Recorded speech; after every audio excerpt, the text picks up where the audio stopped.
하나님 앞에 귀한 찬양으로 영광을 돌린 호산나 찬양대에 감사를 드립니다. 사순절 넷째 주일 주님의 십자가를 묵상하며 겸허한 마음으로 하나님 앞에 예배드리는 성도 여러분 모두에게 하나님의 신령한 은혜와 복이 가득 부어주시기를 주님의 이름으로 기원을 드립니다. 봄을 탄다는 말이 있습니다.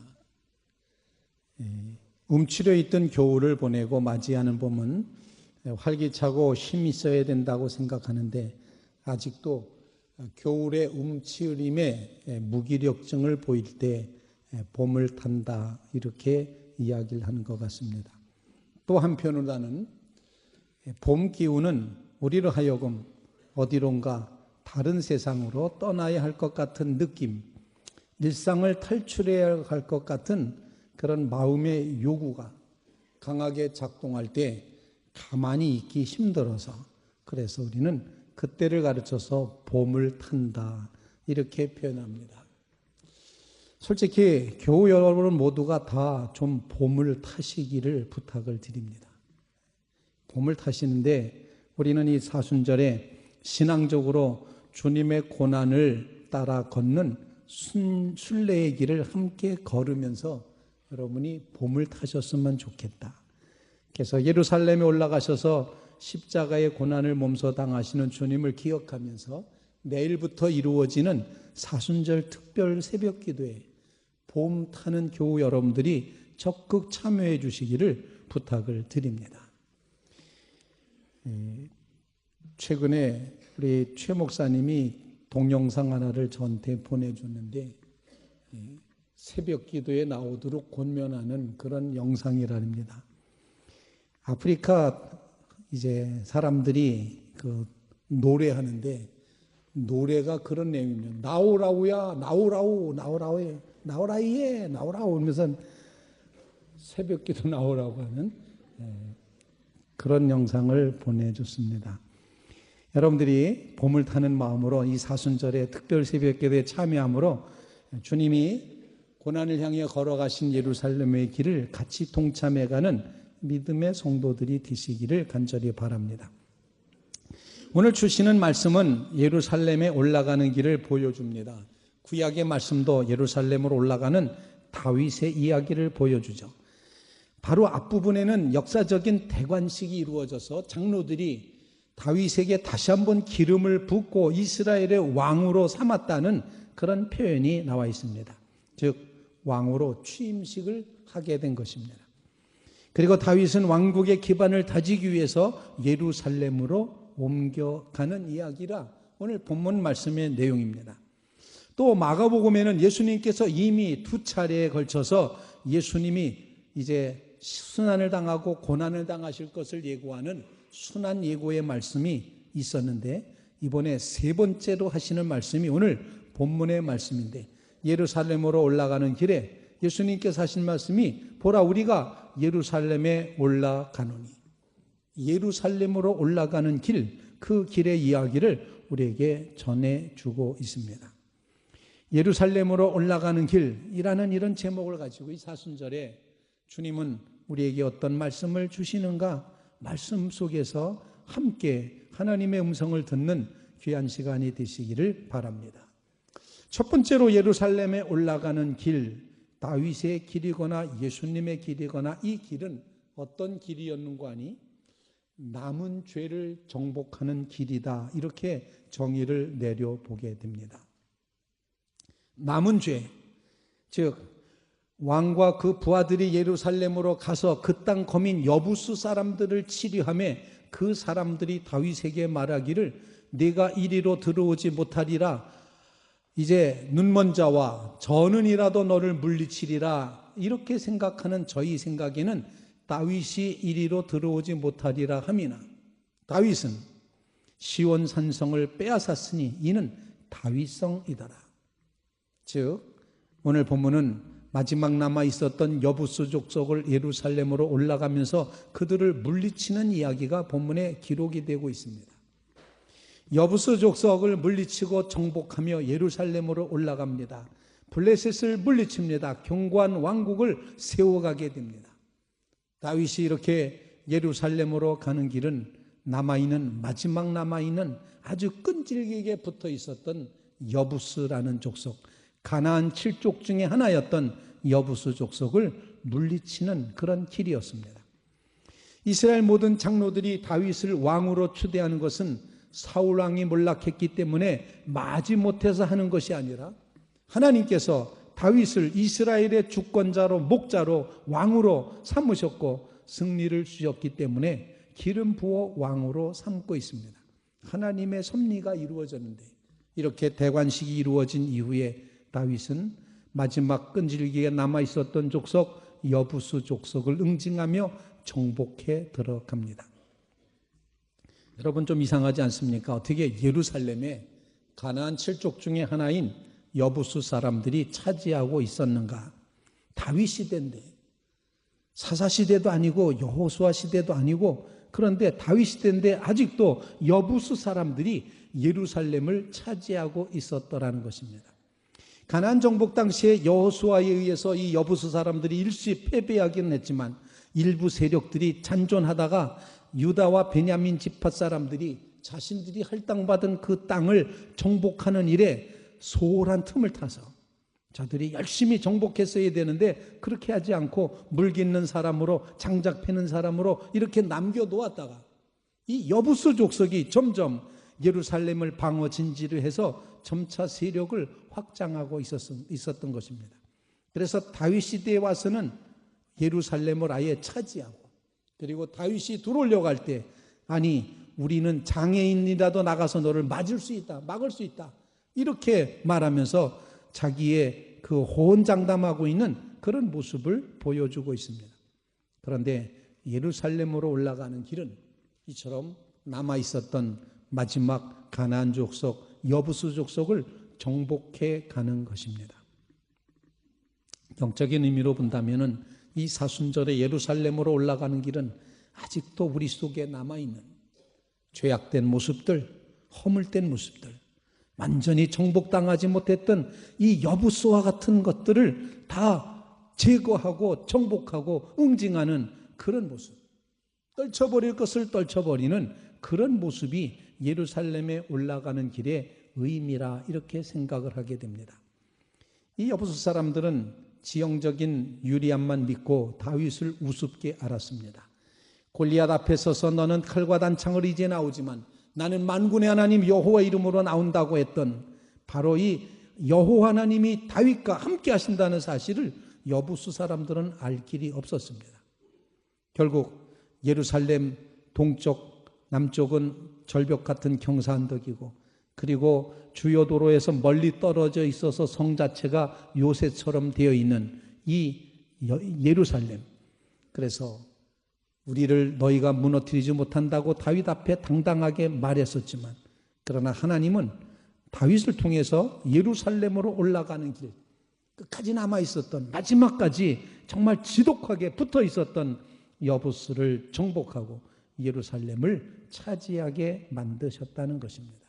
사랑하는 성도 여러분, 아직까지 미정복 상태로 남아있었던 예루살렘을 정복함으로써 하나님께 영광을 돌리는 예루살렘으로 올라가는 이 모습은 우리에게 어떤 의미로 다가오고 있습니까? 여전히 하나님의 백성이라고 하면서, 하나님을 믿는다고 하면서 여전히 우리 속에 끝까지 남아있는 불신앙의 세력, 가나안 7족의 하나였던 여부스처럼 때로는 교만하고, 때로는 탐욕적이고, 때로는 이기적이고, 때로는 자기 의를 드러내고, 때로는 자만심과 열등감, 또 때로는 염려, 근심, 걱정에 붙들려서 짓눌려 있는 바로 이 마지막 여부스, 하나님의 은혜를 망각하며 불신앙으로 살았던 우리의 마지막 남아있는 이 여부스를 몰아내는 길, 이게 예루살렘으로 올라가는 길의 모습이 아닐까, 오늘 본문을 통해서 그렇게 고백하게 되는 것입니다. 남아있는 모든 죄를 정복하면서 우리를 끝까지 끌어당기며 밑으로 내려가도록, 죄악의 자리에서 떠나지 못하도록 이렇게 사로잡았던 이 죄악된 세력을 물리치며 예루살렘으로 올라가는 믿음의 성도들이 다 되시기를 주님의 이름으로 축원을 드립니다. 주님이 십자가의 길을 걸어가시기 위해서 예루살렘으로 올라가는 길 역시 우리의 죄를 해결하시기 위함 아니었겠습니까? 그러므로 구속하시는 주님의 십자가를 바라보며 나의 죄를 정복하게끔 하기 위해서 예루살렘으로 올라가신 주님을 따라서 주님, 우리를 끊임없이 사로잡아 왔던 이 모든 죄의 권세는 물리치게 하시옵소서. 이 여부스는 반드시 정복되게 하여 주시옵소서. 이렇게 고백하며 죄에 대한 승리의 길을 걸어가는 사순절이 되시기를 주님의 이름으로 축원을 드립니다. 아직도 우리를 붙잡아 이제 얽어매고 있는 여부스와 같은 족속이 있다는 것. 다윗이 왕이 되었음에도 불구하고 예루살렘을 여전히 차지하고 있었다는 것. 이런 사실을 기억하면서 우리는 정말 우리 속에 끈질기게 들러붙어 있는 이 교만의 죄, 자기의, 순진함을 가장하거나 진실됨을 가장하면서 끊임없이 드러내는 자기의 이 탐욕과 자만심과 교만과 이 불신앙들을 몰아내는 사순절이 되시기를 주님의 이름으로 축원을 드립니다. 오늘 호산나 찬양대가 정말 주홍빛 같은 죄, 그 죄일지라도 이 정말 끝까지 남아있는 죄일지라도 깨끗이 씻어내는 그런 역사를 고백하며 찬양하였는데 우리의 삶의 예루살렘으로 올라가는 이 길에 모든 죄를 정복하며 주님을 향하는 믿음의 성도들 다 되시기를 주의 이름으로 축원을 드립니다.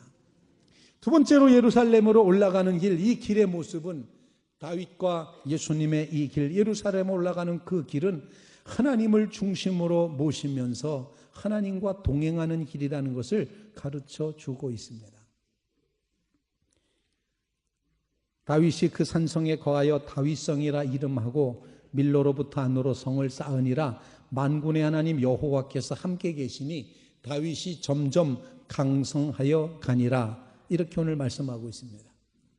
예루살렘으로 올라가는 길은 하나님과 함께 가는 길이었습니다. 하나님을 중심하는 길이었습니다. 아니, 예루살렘 자체가 중심이었습니다. 예루살렘을 수도로 정하는 사업은 사울 왕조에서 다윗 왕조로 넘어갈 때 역사적인 전환기에서 반드시 필요한 조치였습니다. 7년 반 동안은 헤브론에서 왕노릇을 했던 다윗, 그런데 나머지는 이제 예루살렘에서 왕노릇을 하게 됩니다. 30살의 왕이 되었다고 말하고 오늘 본문에 그렇게 기록되어 있지 않습니까? 헤브론에서부터 예루살렘으로 올라가는 것입니다. 자, 헤브론은 유다 지파의 수도로서 다윗이 왕노릇하던 곳이었습니다. 7년 반 동안을 그곳에서 왕노릇했습니다. 사울 왕국은 이 7년 반 동안 마하나임이라고 하는 곳, 요단강 동편에 위치한 곳을 중심으로 해서 거기서 사울 왕조의 수도는 마하나임이었습니다. 그래서 헤브론이냐 마하나임이냐 두 가지의 수도가 있어서 서로 민심이 갈렸던 이 장면에서 다윗이 왕이 된 이후에 예루살렘 성으로 중심으로 옮기게 됩니다. 너무 남쪽으로 치우쳤던 헤브론도 안 되고 또 요단 동편으로 건너갔던 마하나임도 아닌 예루살렘의 정중앙쯤에 위치하고 있는 예루살렘을 정함으로써 사회적으로, 정치적으로, 신앙적으로 중심을 잡는 일이 오늘 본문의 말씀의 내용이 되는 것입니다. 하나님은 일찍이 모세를 통하여 이스라엘 백성들이 가나안 땅을 정복한 후에는 먼저 하나님 앞에 예배드리는 성소를 세울 것을 명령하셨습니다. 이 같은 명령에 따라서 여호수아는 가나안 땅을 정복한 후에 1차적으로 먼저 실로의 성소를 세웠습니다. 제사장 엘리 가문의 몰락과 함께 실로가 중앙 성소의 역할을 감당하지 못하게 되었습니다. 그래서 예루살렘을 다시 신앙의 중심지로 삼게 된다는 것입니다. 아니, 예루살렘으로 올라가는 길은 하나님을 중심으로 하는 그런 길이 된다는 것입니다. 사무엘이 다윗에게 기름을 부은 지 20년 만에 다윗이 통일왕국의 왕이 되었습니다. 이는 신전 왕국이라고 하는 하나님이 다스리는 그 나라의 왕의 자격과 인격과 소양과 신앙을 갖추게 하시기 위한 시간으로 20년이나 필요하셨습니다. 하나님 중심, 하나님이 중앙에 계셔야 되는 바로 그런 나라가 되어야 했기 때문에 바로 이처럼 20년이라는 세월이 필요했습니다. 다윗은 사울에게 기름 부음 받은 후에 백성들에게 2번이나 더 기름 부음을 받고 나서야 온 이스라엘의 왕으로 세움받아서, 그래서 그가 예루살렘으로 옮긴 다음에는 온 이스라엘과 유다 지파의 왕이 되었다. 이렇게 오늘 본문에 말하고 있습니다. 그런데 그동안 다윗은 자기 스스로 자기 뜻대로 왕위에 오르려고 한 번도 시도한 적이 없었다는 사실. 이미 기름 부음 받았습니다. 너 왕이야 라고 기름 부음 받았는데, 그래 그럼 내가 왕이지 라고 내가 왕 노릇하겠다고 나설 수도 있었는데, 다윗은 그러지 않고 오직 하나님을 중심하고 하나님의 뜻을 기다리고 또 기다리고 또 기다리고, 하나님이 기름 부으신 사울왕에 대해서는 손끝 하나 건드리지 않으면서, 왜 나의 때가 아직 오지 않는가 원망이나 불평하지 않으면서 영원하신 하나님의 약속을 믿고 기다리며 하나님 중심으로 하나님을 대망하며 기다렸다는 사실, 바로 이것이 예루살렘으로 올라가는 다윗의 신앙의 위대함이라고 생각을 합니다. 20년 동안 기다렸습니다. 하나님을 중심하는 믿음이었습니다.